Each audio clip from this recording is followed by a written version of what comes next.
if somebody orders you, you're due fair and just compensation. And like the man over in England, he's been doing great over there with the government over there because people are calling him up like crazy. And he's going into courts and he's going into government meetings with these people. And they said, are you ordering this man to do X, Y, and Z? And they were like, yes. It's like, well, on this piece of paper, it says he must do this, he must do this, he must do that. And they're like, so why don't you just change that word from must to order? And they said, well, it means the same thing. It's like, no, it doesn't mean the same thing. You mean like when you go to McDonald's, the lady at the counter says, oh, sir, can I take you a must? No, the lady would say, can I take your order? So must doesn't make any sense in that sentence. So just put the word ordering down there, and this man will be glad to carry out your public servant's orders, and I'll make sure that he carries out your orders. See, he's not saying why, because the public servants know. They can't order you. Some cops will just start freaking out. It's like, no, I'm not ordering you. Then what do we have to talk about today, sir? Well, I want your driver's license. It's like, okay, just order me. Well, I'm not going to order you. Well, then what do you want to do, sir? Well, I want it. Okay, just order me. Just say, I order you to give me your driver's license. Just order me, and I'll carry out your orders. What's the problem? Most cops just say, yes, it is an order, because they don't know. But I talked to a young state trooper the other day, and I said to him, I was driving my sister's van, and he stopped me, and he said, her tags are expired. I said, oh, yeah, December's her birthday. They expire on her birthday. It's January. Oh, that's right. I said, I shall get them registered. And he says, oh, okay, I shall be right back. So he went to his car, and he came back with a ticket. I said, oh, that's lovely. I said, but you were clear. You clearly heard me say I shall register it. He says, yes, I heard you say that. I said, you do know what the word shall means, right? He says, yes, they trained us at the academy. That shall means something in the future, that you haven't really done anything wrong today, but they still told us to just write out tickets anyway. I said, do you realize what you just said to me? I said, do you realize that what you just said is systemic?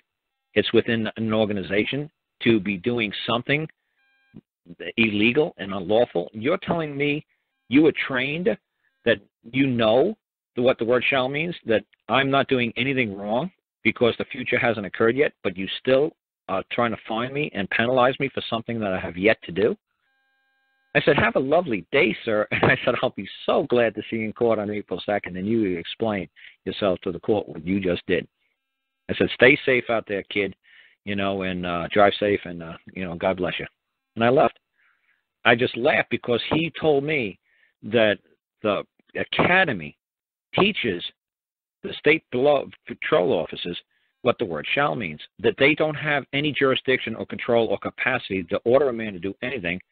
And they know shall means something in the future, that at some time in the future, maybe the government will have control over man. Maybe we could order man to get a car registered.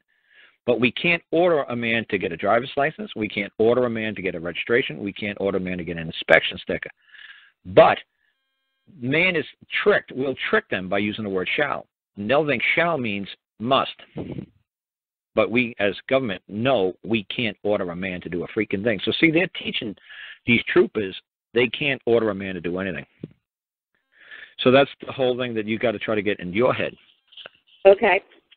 And so then I took the ticket back and I returned it, and the court clerk told me she was going to throw it in the trash. Then I filed that notice to cease and desist against the officer, against the court clerk, the city attorney, because at first they told me the city attorney would be prosecuting it. What's the ticket for? And failure to stop. Okay. And so then still found out it was on the docket, so showed up in court, and the judge let me read a statement where I basically listened to your stuff and had written all of the things down to say. What did you say to him? What did you say? I said, well, ma'am, I was traveling the other day, and this officer stopped me, and as far as I know, for no reason. I harmed no one and damaged no property. If I did, I'd like to find out who and settle with them. Now this officer is bringing this complaint against I, and I don't answer complaints. I returned the complaint with a letter in good faith to Pam, the court clerk, at the window, and told her I was not willing to contract with them. I followed up with a cease and desist notice along with my fee schedule, which I sent certified mail to the officer, the clerk, and the city prosecutor, who I was told would be prosecuting the case, since I know that you can't prosecute it. And today I find that this matter has not been taken care of, and I know you don't want to violate your oath of office. I know you can dismiss or discharge this matter, and I'm waiting for your answer. I am a woman, so act accordingly. Ma'am, you just used my stuff, Billy Thornton stuff, Dean Clifford stuff, Winston Shroud stuff, Freeman of Montana stuff. You used everybody's theories in one letter. I just say, who's the man who's going to come forth and make the claim? I'm here to compensate any man I've done wrong. That's all I say. But you used Billy. I mean, you used everybody. I mean, you just threw the whole kitchen sink with all the pots and pans and spoons and everything at this poor lady judge, and she's all like, "What is this? What?" You know, this is like every free man speech, dialogue, rhetoric I've ever heard in my life. It was good. It was funny, but no, my thing is one sentence, two sentences. I'm here to settle a debt. Who's making a claim? I owe a debt. Who's claiming I did wrong? Well, she, because this was arraignment court, and she was just pushing it on, and you were either supposed to plead guilty or not guilty, or you were going on to trial, and so so she kept. Did you listen to my very first on this talk show thing I got? I think it's 127469. I said Karl destroys Gordon. Because Gordon was trying to get jurisdiction on me. Gordon was trying to arraign me. And all I said to Gordon is, may I have leave of court for pen and paper? He says, what happened if they just drag you in irons and chains? I said, can I have a piece of paper and pen? So you had a paper and pen. All you had to do is present to the court. It's like, I have this notice to present to the court. And hand a copy of the notice to the court. I am here to settle a debt. Who is the man who's going to come forth to claim that I've done wrong and not settle the debt? That's all I'm here to do today. I'm here to settle any debt that any man claims is due and true. That's it. You make something really simple like that, and you pass the notice to everybody in the court. And the judge says, all I want to hear is guilty, not guilty, no contest. It's like, okay, did you not get my notice? Yes. Okay, that's all I have. I've answered the court. I've put a proper answer before this court. Do as you wish. And that's it. That's how you handle an arraignment. Okay. Let them bear the liability of guilty, not guilty, and no contest.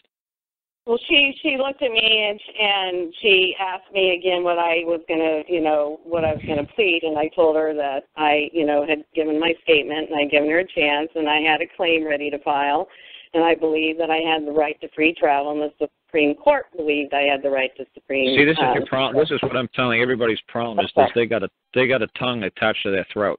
You're supposed to do everything in writing. If that, ma'am. This is not just you, ma'am, everybody who's listening to this thing. When you get asked a question in court, you ask for leave of court. And the judge will say, why? I want to answer the court properly. I'm going to require of this court to give me leave of court so I could give a proper answer. And he'll say, how long will that take? About 2-3 minutes. And then you write it down. And then you hand it to them. You don't get into a conversation with these people verbally. You will lose. There is no way in the world you're going to hold your own in court.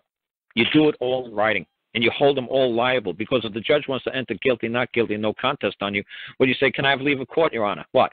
I would like to answer the court whether, you wish to enter leave on my behalf. Good. Can I have leave of court for a second so I can properly answer the court? Yes. Here, let me write this down real quick. And you say you will bear all liability. Whoever enters a plea on my behalf will bear liability, and that's it. The judge knows what you're doing by just saying, if you enter anything on my behalf. If you order anything on my behalf, like you order 10,000 pancakes, you're going to be liable for that order. If you're going to order me to reappear, if you're going to order me to appear in 20 days to answer this, you're going to be a liability. I did that once for my sister back in 2007, 2008. The judge was like shit in a pickle. He was looking around the courtrooms like, who wrote this? Who wrote this? Because in the civil matter, they can't compel you to fight. They can't compel you to put up your dukes and fight, or they can't say, when you go to court, it's supposed to be like it's a battle. Instead of people shooting each other at dawn, pistols at dawn, they wanted to handle it civilized. With that Alexander Hamilton, Burr, they killed each other. They said, that's enough. We're going to have to settle our squabbles amongst man in a civilized manner in a courtroom. So we're going to promote this civil courts. So like I said, it's a very simple rule in Virginia that I know of that I used. It's a Virginia Supreme Court ruling. What is it? 2. I'll try to get it down in a couple of minutes. But it's a very simple. It's 2. I can't remember if it's 2FB. But it says something very simple, that if anybody orders the case to move forward and both parties aren't ready to move forward, the person who orders the case to move forward is going to be liable. So I'm trying to remember 2. I'll find it in a couple of minutes. I'll Google it real quick on my computer, what it is, the Virginia Supreme Court ruling. But nobody can compel you to fight. Nobody can compel you to do anything. They can't order you to answer. They can't order you to open up your mouth. They can't order. If somebody wants to enter in something on your behalf, you just tell them that you put in writing that they're going to bear liability. So I'm supposed to show up March 4th, and there's a judge, and the police officer is the one who's prosecuting this claim against me. So I do not speak. I just hand them written. Everything, you've got to do everything in writing. You have to stop talking. Because every time you start talking, they get jurisdiction. What if they're talking Chinese to you? They're talking legalese to you. They're talking Cantonese. They're talking Vietnamese. They're talking legalese. Well, what happened to how you said where you go into the court and you ask if anyone has a claim against? You put it in paper. I put it on paper. I put it on paper. I put it on paper. Go listen to my very first talk show with Gordon Hall. Gordon Hall was going bananas because I said, Gordon, I don't have a tongue attached to my throat. I would never be stupid enough to open my mouth and utter anything in open court. Gordon, I've been doing this a long time, and even I'm not stupid enough to open up my mouth. And all you people who have no experience whatsoever are opening up your mouths. And I'm not crazy enough to open up my mouth. What makes you people to think that you should open up your mouth and speak legalese, Cantonese, Vietnamese? They speak in a completely different language. So when is the time for you to open your mouth? Because I've heard you say you need to speak it. Only when a man is speaking to you. You have to know if you're speaking man to man. Oh, yeah, in the Supreme Court, the Virginia Supreme Court rule is it's VSR 7, like 8, it was 5, 6, 7. 7B, like Bravo 2, 7B2, and that's the one that you could basically base it off of, the 7B2. The 7B2 basically just says that you can't be compelled to fight or defend yourself or do anything until you're ready, until you're damn good and ready. If it's a civil matter, you move when you're ready to move. That's why people always say civil trials are horrible or when civil lawsuits are horrible, because it could go on forever. Like especially with attorneys, they could just bounce it back and forth forever. It's civil. You can't force somebody to fight until they're ready to fight. You can't force somebody to stand their ground and say, okay, in civilized, you still have a chance to prepare and get ready. It lasts forever. That's the rule in Virginia. It's Virginia Supreme Court Rule 7B2. Although it's FB2. It's 7B2. But I haven't done that, looked for that silly rule in years. But like I said, that's just something that you guys could refer back to and say, oh, I see what you're saying. So there's probably something in Texas or California, Oregon, basically the same thing in civil proceedings, that you can't force me to move forward with my, my defense, my claim, my case, until I'm ready. They can't force you to fight in a civil matter. It's not civilized. So like I said, I say as little as possible when I go into court. I just say, did you not understand the notice? Did you not read the notice? What part of the notice did you not understand? I'm just here to settle a debt. That's the only way you could force me into court that I've done wrong. Who is coming forth to make the claim that I have done wrong? It's that simple. Who's here to say I broke the law? Okay, okay. If the cop says, well, this is the law. No, that's a code. It's a code. It's not the law. There is a public law.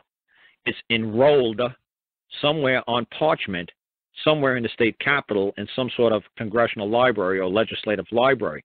The public law is an enrolled document somewhere at the state capitol. What you're quoting is a codification of the law. You're getting a little snippet. You're taking out of context what the law truly reads. Now, are you going to bring the law into the court and unroll the public law and read the public law into the record? Or is this going to be a lawless court and you're just going to say that this is a code. But if you try to open your mouth and you try to utter what I just said, you're going to look like a moron. You see what I'm saying? So you try to put it as simple as you can on paper. I know. So you just take paper in there, and then I just answer them with paper and hand it over? Yeah, that's the best way to do it. You say, I require leave of court. And me and Bali did it. It was funny. When Bali did it, I thought everybody would laugh when he says, I need leave of court. And the judge says, why? He says, I need to wee-wee. In the United States, we think that's wee-wee. What are you, 3 years old? But no, nobody in the court laughed. Everybody's like, oh, I guess that's the way they say, I got to go to the bathroom. So we would go to the bathroom. I'd go to the bathroom with him, and I'd write something down on a piece of paper for him. Okay. So what do I do when they dismiss or not dismiss this, but say that they're going to put a bench warrant if I don't pay? Why don't you make a claim that somebody's filing a false complaint into the court and saying that I have done no wrong. I have done no wrong. I have broken no law. I am just a woman going from point A to point B, and I have done no wrong. This man is bringing a false claim into the court that I have done wrong. I have done no wrong. I've injured nobody. We did do that claim. Oh, you did make a claim. Well, I have it. We didn't file it. I didn't know at what point I was supposed to take that into them. Because I'm sure your claim is more than 3 or 4 sentences, isn't it? Yes, it's a page long. We sent you a copy in your email. Yeah, it should be right. It should be 3 or 4 sentences, and you're done. Say this man has claimed that I have done wrong. This man said that I failed to stop. It's just simple. What did he say what is his claim that you've done? By my non-failure to stop, I still have caused no harm, no wrong, no injury. This man is making a false claim that I owe a debt. So you just got to pull yourself away from being a driver. You just got to say, I'm a man or I'm a woman going from point A to point B. Okay, let's just put it this way. Say you like that movie, Omega Man, and you're Will Smith made the remake, and you're the last man on planet Earth, last woman on planet Earth. Are you going to stop for every freaking stop sign? No. Why? Because you realize you're not going to harm anybody, hurt anybody. So why bother? It's advisory. It's all advisory. It's the same thing. Like say you saw a bus, hitting 2 or 3 cars behind you because the driver fell asleep. And what are you going to stay at the stop sign and say, oh, I better not go through a stop sign because I'll get a ticket? No, you're going to blow through that stop sign and get out of the way of the bus. All advisory. All these codes are for the benefit of man. They're here to advise us how we should act, how we shall act, how we should do something in the future. It's advisory. Because whatever you say, well, I stayed at that stop sign and that bus plowed right into me, and it broke both my legs. So I'm going to sue the state legislators because they intimidated me. They made me so scared to go through that stop sign. The cops made me so scared that I go through a stop sign that the bus broke both my legs. And they'll say, well, why don't you just get the hell out of its way?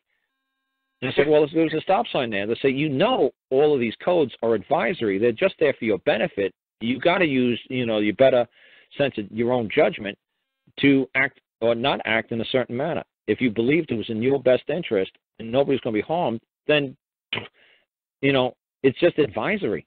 They just put it there to help people because they take all the stop signs away. Everybody's going to be freaking out every time they come to a crossing. So they're lovely advisements. It's nice that somebody actually spent the money to put stop signs up. But it's all advisory. There's no law that says you have to stop. It's advisory. Right. Yeah. It's good advice, but you chose not to take the advice. So you chose not to take my advice. Okay. Was anybody hurt? No. Did you hurt anybody? No. Then what's the point? Exactly. And if you read the code, ma'am, I can almost guarantee, if you read the code, it says all drivers shall stop. Okay? Right. Sometime in the future, you shall stop. So how could they give you a ticket for something that you ain't done yet? Go look at the code. Look at the code. I guarantee you Oregon code. And that's what somebody called me up the other day from some state. He said, Atlanta. I wish the man from Atlanta was calling up, a pizza delivery guy. He said to me, oh, my God, call every single – he was a second mark from Atlanta. There's 2 marks from Atlanta who doing this silly stuff with pot and stopping their cars and not stopping with tickets, whatever. Then one man from Atlanta read it. He said, oh, my God, call every single code for traffic says shall. I said, right, sometime in the future, you shall stop. You didn't say you had to stop today. You didn't say you had to stop right now. It says in the future you shall stop. Yeah, when the government sometime has control over you. But at this time, well, unfortunately for the government, they don't. Unfortunately for man, we have control over our own actions or inactions, and we can't hold the government liable. Because you can say, look, you said right here in your code book that I shall stop, and since I stopped, I broke my legs. No, ma'am. Sometime in the future, you shall stop. That's what shall means. It doesn't mean must. It says shall. Read the damn thing. And they'll say, oh, that's bullshit. We thought it meant shall means today. No, shall is future tense. And that's what I tell people. Go Wikipedia. It takes you 2 seconds to hit your keyboard, shall, Wikipedia, future tense. Not present, not past, something that will occur in the future. The government officials are incredibly intelligent by writing these codes because they know using these silly little words like shall makes you people believe that it means today. Oh, all drivers shall stop. It doesn't say must stop. It's like will and shall. Will, something in the future. When somebody dies, they'll read their will and say what I'd like to do when I carry on from this planet Earth. When I'm no longer here, this is what I will you to do. It's future, not present. So like I said to people, that's a simple way to get out of a lot of that nonsense. Is just say, doesn't your statute say I shall stop? Yeah, what does that mean? Sometime in the future? Is the future here? No. I can tell people all the time, mess with your mom like that. So your mom says, go mow the lawn. I said, okay, Mom, I'll go mow tomorrow. Sunny day, next day, pops up, boom. Mom says, you're going to mow the lawn. I said, I told you yesterday. Well, I told you tomorrow I'll mow it. And she'll say, oh, don't play that silly tomorrow never comes. Well, that's what the government does to you guys. They say shall. Well, shall never comes. It's that simple. Then they know what they're doing. They're just messing with you, just like I mess with my mom. So, yeah, tomorrow I'll wash your car. And then next day, the sun comes up and Mom says, you going to wash my car today? Today? No, I thought we agreed on tomorrow. All right. That's what the government is doing to you. It's like, oh, I thought I must stop. No, you shall stop. I was telling you, it's just a game. They're playing word games, you people. Okay. Thank you, Carl. All right. You can call me if you want. I like that guy, man. I haven't talked a fake name since like April or May. He just dropped off planet Earth. Okay, we're going to move on. All right. Here. All right, Walking Truth. Let me see. There you go. You've been unmuted. Do you have a question for Carl? Hi, Andrew. Can you hear me all right? Yeah. Yeah, this is JB in Tampa. How you doing, Carl? All right.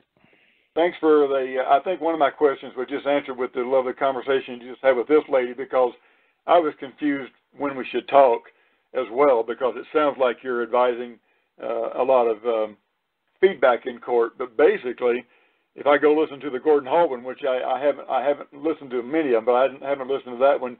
Basically, every time an answer is required, I just take a quick leave of court, write the answer down, hand it in, and if they don't respond accordingly, then I can say something as simple as, did you receive my notice? Did you read my notice? Did you understand my notice? But that would be it. That's it. That's perfect, man. That's simple.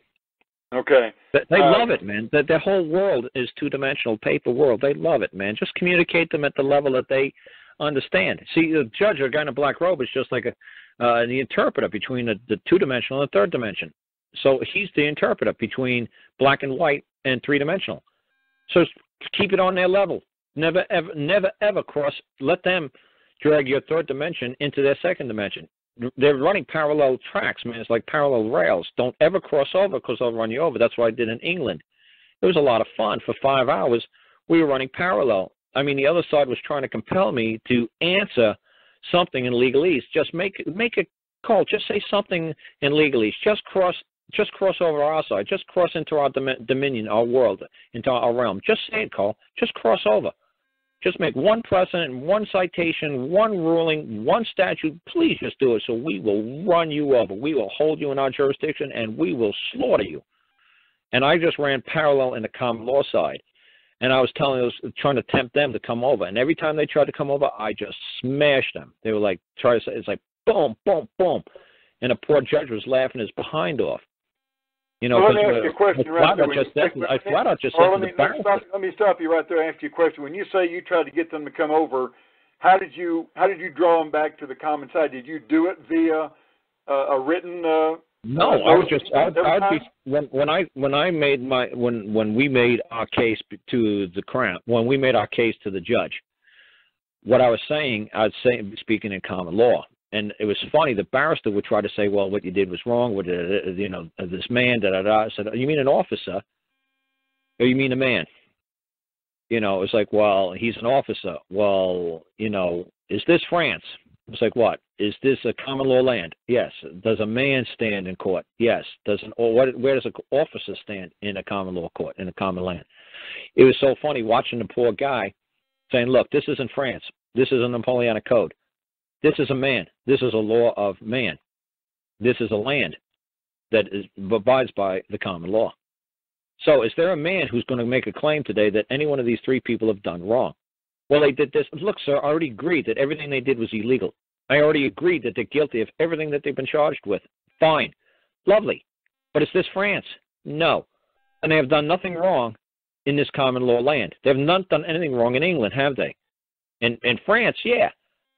But is this not a common law land? Yes. Do they not have to do wrong? Yes. Did they do something unlawful?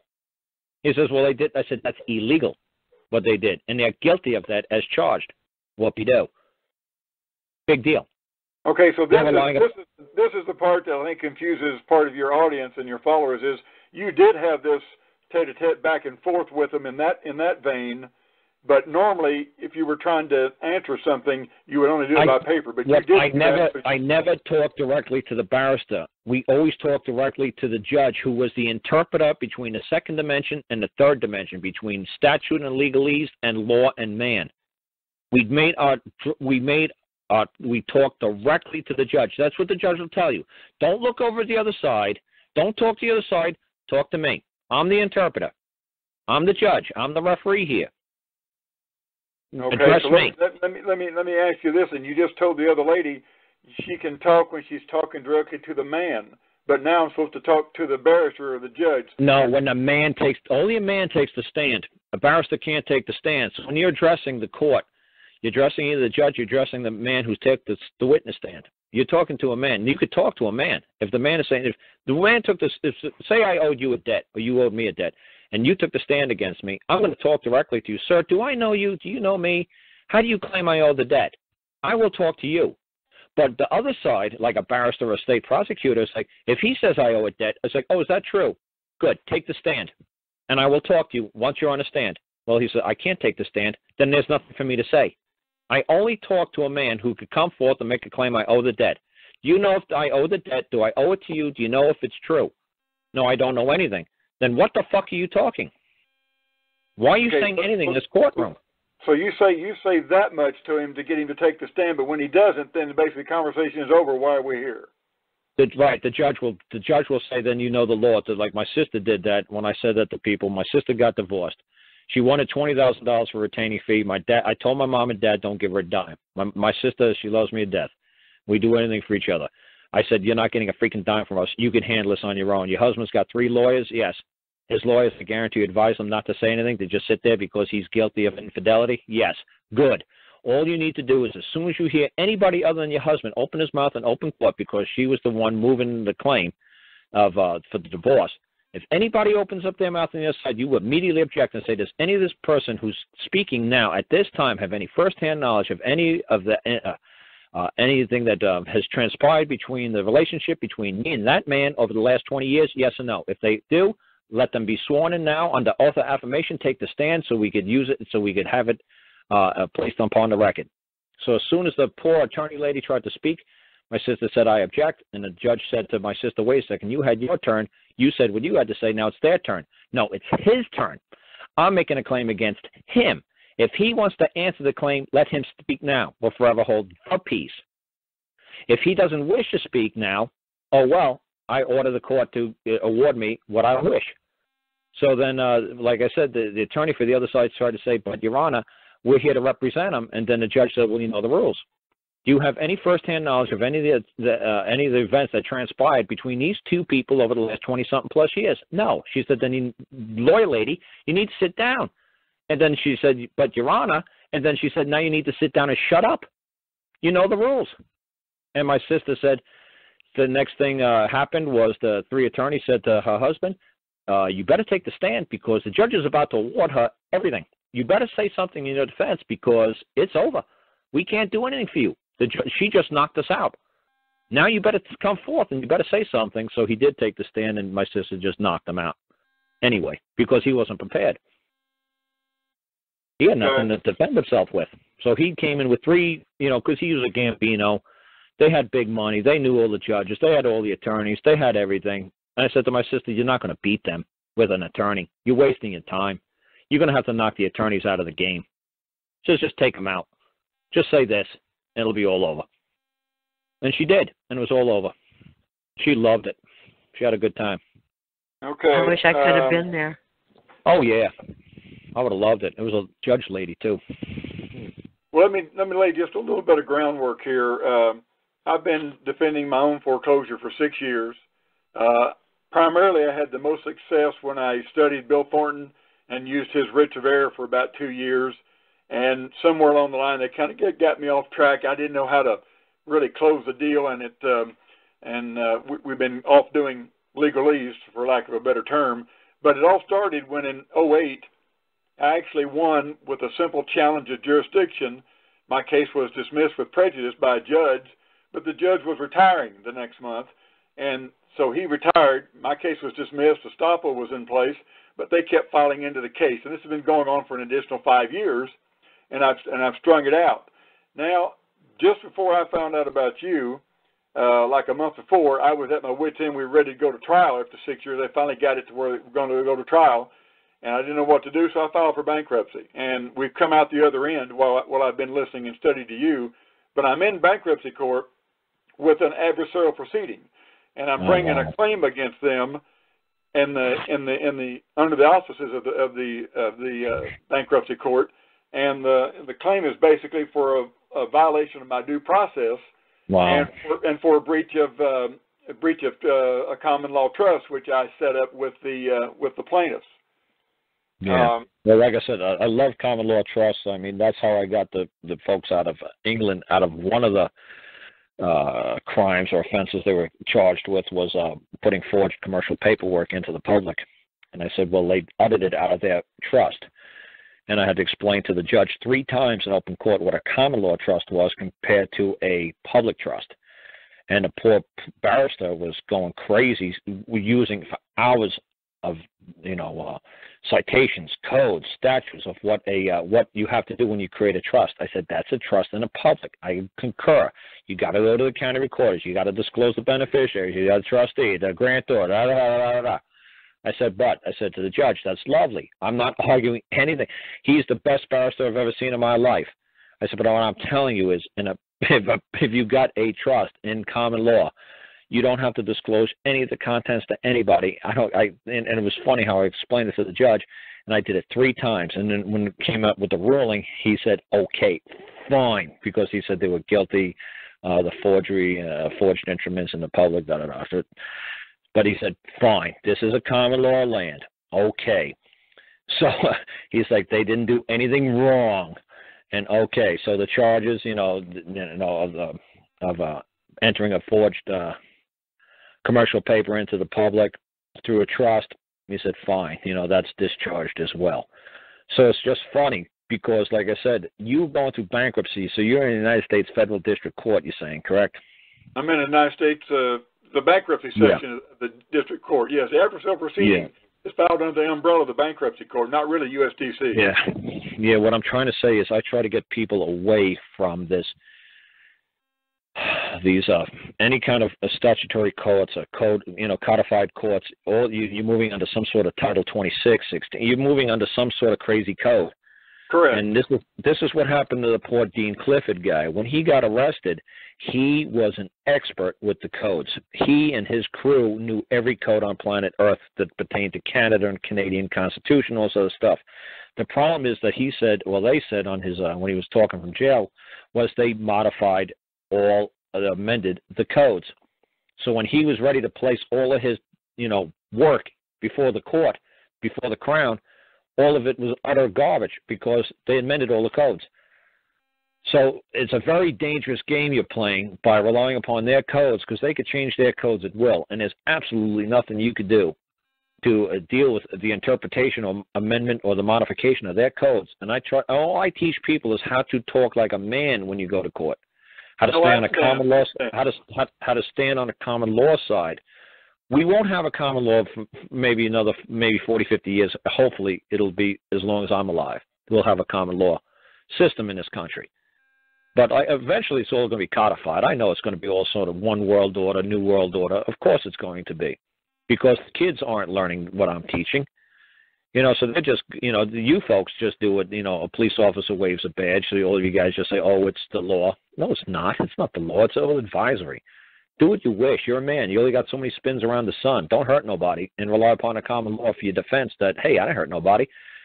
That's nice that a whole bunch of women decided to sit around and say everything I do is illegal. Thank you that I got to wear a bubble suit from the time I'm born to the time I die. Thank you for being a nanny state. But I think I got this. I don't think I need your help, and certainly not. I don't, require anything of you. Okay, let me ask you this question, Karl. Let me try to just take this a step further. I realize that this is not in the vein of what you're teaching exactly, but I'm already in the BK, and I'm trying to use the AP proceeding to my advantage while I'm there. I do have a foreclosure that's been stayed back in the regular state, county court. So I filed the paperwork with a common law court of equity, tried to set the jurisdiction myself in common law. They're still putting me, of course, in all the paperwork. I didn't do this. They're putting me as pro se online. And I've read your case filing. Oh, yeah. You don't have a choice. When you're in the United States District Court, you are pro se. When you're at the United States District Court, you're a man. Yeah, but I filed it into the bankruptcy court of the United States, not the U.S. You just said it. You just said you filed it into, not at. Well, I didn't. I don't want to play semantics with you. On my heading, my paper heading, it says bankruptcy court in small letters of the United States. Okay, so that's not going to help you. That's not going to help you. That's not going to help you. If you went to go to a federal court, and you wanted to claim that you a man can't be bankrupt. So that's what people don't understand. As long as a man is alive, even if he's dead, you could harvest his organs. A man is always worth something. So you can't say that a man is void of any value. I mean, that's ridiculous. You're not bankrupt.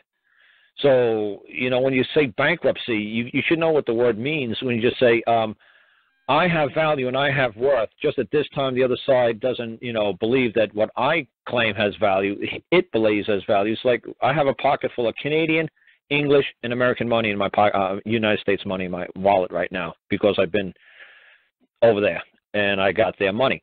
Now, I can't obviously pay somebody with Canadian money because it's 70 cents on a dollar, and English money is 17 cents, but every 10 cents it's 1 to 7 to 1. So some people would say this money has no value, that money has no value, that money has no value. And money is just a medium of exchange in which two parties agree has worth. So this poor man, when he went to bankruptcy court the other day, the lady said, do you have any money? And he says, no. I said, of course you have money. Of course you have a medium of exchange that's worth, that has value. I said, you fix my cars for me, I do your legal work for you. Or you take care of my cattle for me, and I'll take care of your dog. What part of money don't you understand? This lady's just asking you, do you have money? And you said no. You say, yes, I have a lot of money. It's like, oh, good. It's like, yeah, just at this time, this man doesn't believe that my money that I wish to offer to him has any value. Like some man in Indiana paid me like 800 bushels of corn. Now, obviously, I don't have a truck to hold 800 bushels, so I found a broker. The broker gave me cash. I took the green. The broker took the corn and gave it off to a farmer somewhere. Who knows? But that's what I'm saying. You guys got to start understanding what money means and bankrupt means and value.